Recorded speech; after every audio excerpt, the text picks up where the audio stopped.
രമേശ,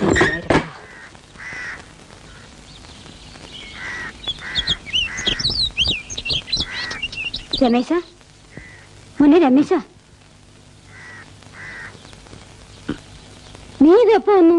എന്താ ഞങ്ങൾ വിളിക്കായിരുന്നു? ഒരുപാട് വൈകിപ്പോയമേ. ചരക്കെടുക്കാൻ പോയിട്ട് ജീപ്പ് കേടായി. പിന്നെ അത് അവിടെ നന്നാക്കി. ഇല്ല, നന്നാക്കില്ല, അവിടെ ഇട്ടു. ആകെത്തിന് ലോറി കിട്ടി. അതിൽ കയറി ഇവിടെ എത്തിയപ്പം മണി 4. പിന്നെ വിളിച്ച് വെറുതെ നിങ്ങൾ ഉറക്കം കളയണ്ടെന്ന് വിചാരിച്ച് ലേഖണമെന്നില്ലേ? ഉണരാൻ അവൾ ഉറങ്ങിയിട്ട് വേണ്ടേ? പാതിരാ കഴിഞ്ഞിട്ടും അവൾ ഗേറ്റിൽ തന്നെ നോയിക്കൊണ്ടിരിക്കുക, നീ വരുന്നുണ്ടോ വരുന്നുണ്ടോന്ന്.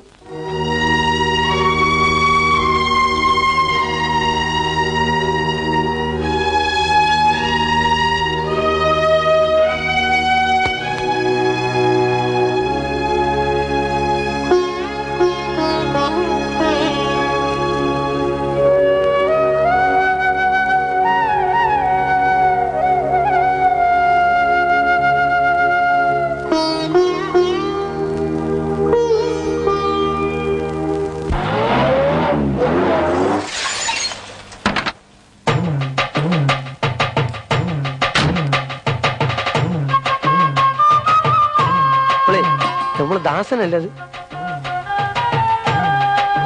ദാസനാണല്ലോ. ഡ്രൈവർ, കാർ വാടക എവളവപ്പാ? 100 രൂപ. ഞാൻ 200 രൂപ കൊടുക്കറേ. 100 രൂപ ഇനാം. കാരണം ഞാനിപ്പോ പഴയ കാരക്കൂടൽ ദാസനല്ലേ, പണക്കാരൻ. டேய், இங்க வாடா. இந்த கவலையில 2 ஏக்கர் സ്ഥലം വേണമല്ലോ. പെരിയ ഒരു പലചരക്ക് കട തുടങ്ങണം. തുടങ്ങിത്താൻ തീരുവേൻ.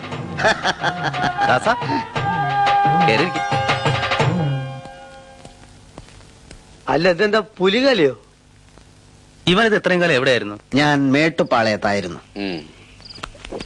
അങ്ങ് മുത്തുമാരി കൗണ്ടർ. നല്ല തങ്കമാന മനുഷ്യൻ. അന്താള് വട്ടിക്ക് പണം കൊടുക്കും. ആർക്ക്?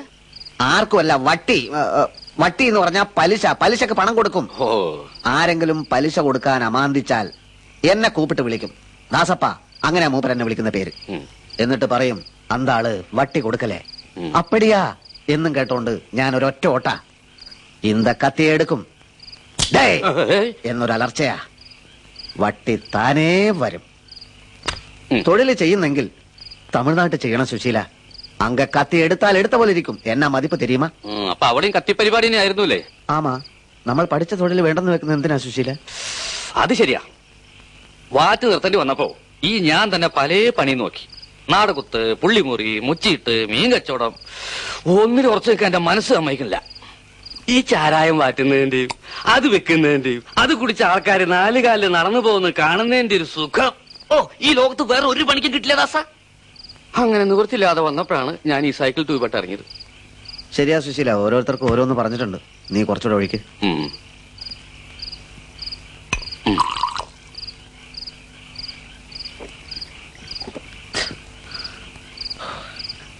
ഞാനന്ന് സുശീലിനോട് തെറ്റ് ചെയ്തു. പണം വാങ്ങിച്ചു. പക്ഷെ രമേശൻ നേരെ തള്ളാൻ പറ്റിയില്ല. അത് സാരല്ല, അയാൾ തിരിച്ചടിക്കുന്നത് നമ്മൾ ആരെങ്കിലും വിചാരിച്ചു? എന്നിട്ട് അവൻ എന്നെ പെണ്ണ് കെട്ടിക്കാൻ കൊണ്ടുപോയി. നടന്നില്ല. സുശീലിനറിയോ, പകലത്തെ അടി ഇടി കുത്തുചണ്ട എല്ലാം കഴിഞ്ഞ് രാത്രിയിൽ ഇത്തിരി മനനിമ്മതിക്ക് വേണ്ടി ഞാൻ മേട്ടുപാളയത്ത് MGR പാലത്തിന്റെ മേലെ ചെന്നിരിക്കും. എല്ലാ ദിവസവും ആ പെണ്ണെന്റെ മനസ്സ് കയറി വരും സുശീല. എനിക്കവളെ കെട്ടണം. അതിനാ ഞാൻ വന്നത്. അതിനുള്ള പണവുമുണ്ട്. സുശീലൻ എന്റെ ആളായി നിന്ന് അത് നടത്തി തരണം.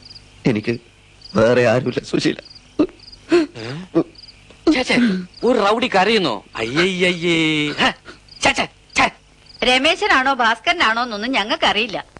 അന്ന് പെണ്ണ് കാണാൻ കൂടെ വന്നില്ലേ ആ പൊക്കമുള്ളവൻ? രജനി കുറ്റക്കാരിയല്ല, അവളെ ഞാൻ സംരക്ഷിച്ചോളാം എന്ന് അയാള് പറഞ്ഞു. അന്ന് വൈകുന്നേരം ബാഗ് കൊടുത്തു വിടുന്ന് ഇറങ്ങിയതാ. പിന്നെ ഇങ്ങോട്ട് വന്നിട്ടില്ല. സ്വന്തം മോള് എങ്കടാ പോയത് നിങ്ങൾ അന്വേഷിച്ചില്ലേ? നമുക്ക് പോവാൻ സുശീല.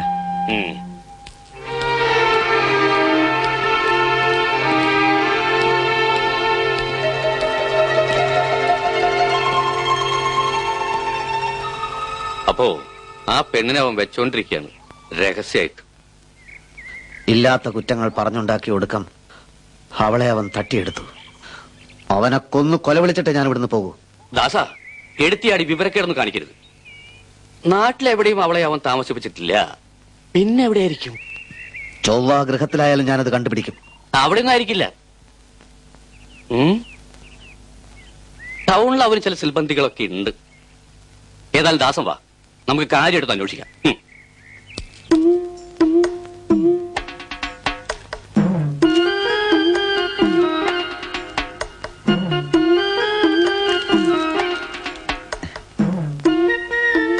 ஐயா ஐயா മുനീറേ ധർമ്മക്കാരൻ.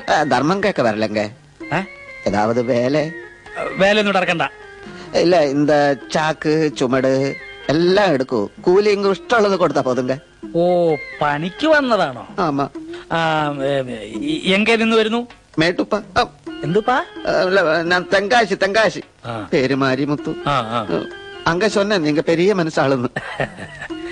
നല്ലോണം ചുമടെടുക്കുമാ? നല്ല അസല എടുക്കുങ്ക. കൂലി എനിക്ക് ഇഷ്ടമുള്ളത് തന്നാ മതിയോ? മതിങ്ക. മുനീറേ,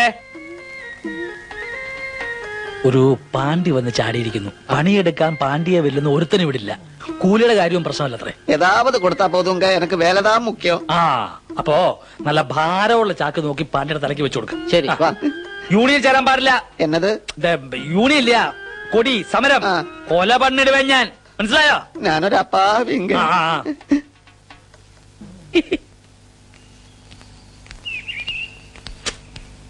വത്സല ടീച്ചറുടെ അനുജന്റെ കല്യാണം രമേശേട്ടനെ നേരിട്ട് ക്ഷണിക്കാൻ വന്നതാ. അതിനെന്താ, ഞങ്ങള് തലേ ദിവസം തന്നെ എത്തിയേക്കാലോ. അല്ല രമേശേട്ടാ, അതെപ്പോഴാ രമേശേട്ടൻ എനിക്ക് പട്ടുസാരി വാങ്ങിച്ചത്? ടീച്ചർ പറഞ്ഞു. അതെ, ടീച്ചർ അത് പറയും. പക്ഷെ ടീച്ചർക്ക് അറിയില്ലോ ഞാൻ ആ പട്ടുസാരി തിരിച്ചു കൊടുത്ത കാര്യം. തിരിച്ചു കൊടുത്തോ? കൊടുത്തു. വാങ്ങിക്കഴിഞ്ഞപ്പോഴാണ് ഞാൻ ഓർത്തത് ലേഖയ്ക്ക് ആർഭാടങ്ങളോടൊന്നും തീരെ താല്പര്യമില്ലാന്ന്. അതുകൊണ്ട് തിരിച്ചു കൊടുത്തു. അയ്യോ, അതുണ്ടായിരുന്നെങ്കി ഇപ്പൊ കല്യാണത്തിന് കൊടുക്കായിരുന്നു. ഇഷ്ടല്ല, ലേഖയ്ക്ക് ഇഷ്ടല്ല, അതുകൊണ്ടാ അല്ലേ? ടീച്ചർ കുളിക്കാൻ വെള്ളം ചൂടാക്ക്, എനിക്ക് ചായ എടുത്ത് വെക്ക്. അല്ല, എനിക്ക് ചായ എടുത്ത് വെക്ക്, ടീച്ചർ കുളിക്കാൻ വെള്ളം ചൂടാക്ക്. ടീച്ചർക്ക് ചായ എടുത്ത് വെക്ക്, എനിക്ക് വെള്ളം ചൂടാക്ക് കുളിക്കാൻ.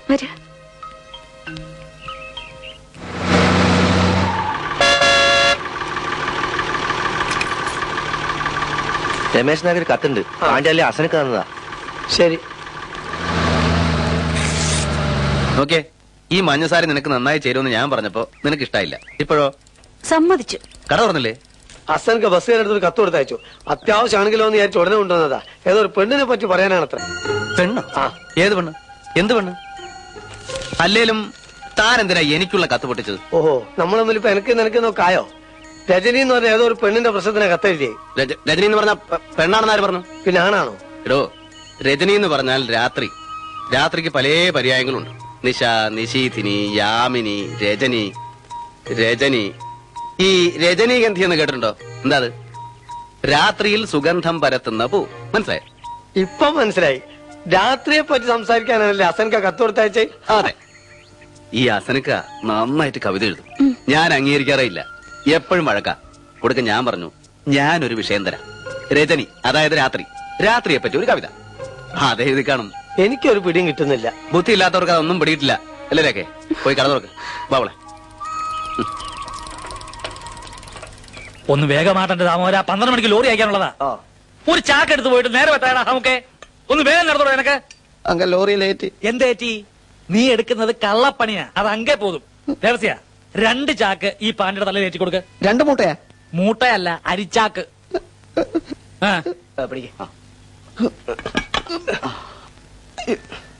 അവിടെ നിൽക്കടാ. നമുക്ക് ഇത് പോതുങ്ക. പോതുമ അതുകൂടെ വെച്ചു കൊടുക്ക. കള്ളപ്പണി മുടിയാതുങ്ക. കുനിഞ്ഞു കൊടുക്കോ, കുനിഞ്ഞു കൊടുക്കോ. എന്നെ കൊല്ലാതുങ്ക. നടാ നടാ.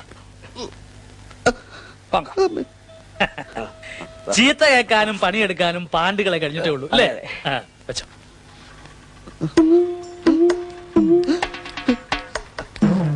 മുനീറേ, ഹസനക്കല്ലേ? ഹസനക്ക ഇല്ലെന്ന്. ഹസനക്ക. അങ്കേ അങ്കേ അങ്കേ.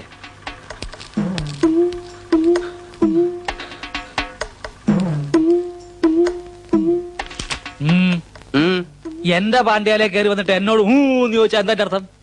എന്നെ അടിയന്തരമായിട്ട് കാണുന്ന കത്ത് കൊടുത്ത് വെച്ചിട്ടാ ഞാൻ വന്നത്. കത്ത് കൊടുത്തയച്ചു. കാര്യം എന്താന്ന് പറ. ഈ ഹസൻ ഉണ്ടല്ലോ, വെറും ഒരു ആപ്പ ഊപ്പ ഹസനല്ലെന്ന് താൻ മനസ്സിലാക്കിക്കോ. അതെനിക്ക് നേരത്തെ മനസ്സിലായതാ. ഇല്ല, വേണ്ടോണ്ണം മനസ്സിലാക്കിയിട്ടില്ല. അവളുണ്ടല്ലോ, ഇങ്ങടെ ആ പെണ്ണ്. എന്റെ പെണ്ണല്ല. എന്നാ ആരുടെയെങ്കിലും പെണ്ണ്. അവളുടെ പേരെന്താ? രജനി. രജനി. അവളിൽ നിന്ന് താൻ എന്നേക്കുമായി രക്ഷപ്പെടാൻ പോകുന്നു. ഒപ്പം അവളും രക്ഷപ്പെടാൻ പോകുന്നു. അബുദാബിയിലെ ഒരു ഇന്ത്യൻ സ്കൂളില് ആ കുട്ടിക്ക് ടീച്ചറായിട്ടൊരു ജോലി കിട്ടുന്നു എന്ന് വിചാരിക്കുക, എങ്ങനെയുണ്ടാവും? എങ്ങനെ അതേടോ നായരെ, മോലിയാരുടെ മോൻ അബ്ദുള്ള കുട്ടി, അവന്റെ ആ സ്കൂള് അബുദാബിയില്. തനിക്ക് വേണ്ടി ഞാൻ അവന്റെ കാല് പിടിച്ചു. പെണ്ണിന് ഭാഗ്യമുണ്ടെങ്കിൽ ഈ മാസം തന്നെ കടലിടക്കാം. ഇത്രയും ഞാൻ പ്രതീക്ഷിച്ചില്ല ഹസനക്ക. വേണ്ട വേണ്ട വേണ്ട, ഇങ്ങള് വിചാരിച്ചത് ഞാൻ വെറും ഒരു യൂസേഴ്സ് ആണെന്ന്. അങ്ങനെ ഞാൻ വിചാരിച്ചിട്ടേ ഇല്ല. വേണ്ട, കൂടുതൽ സംസാരിക്കണ്ട. ഞാൻ റെയിൻബോ ട്രാവൽസ് വിളിച്ച് പറഞ്ഞിട്ടുണ്ട്, താൻ അവളെയും കൂട്ടി അവിടെ ചെല്ലുക. എന്നിട്ട് ഇന്ന് തന്നെ പാസ്പോർട്ടിന്റെ കടലാസുകളൊക്കെ ശരിയാക്കുക. ഈ ഉപകാരം ഞാൻ ഒരിക്കലും. നിങ്ങൾ ചെല്ലുകാരെ. മാലിമത്തോ ഞാൻ ഇല്ലെങ്കിൽ ഞാൻ ഇല്ല എന്നാ ഇല്ല ഞാൻ മൂട്ട കൊതുക് പറ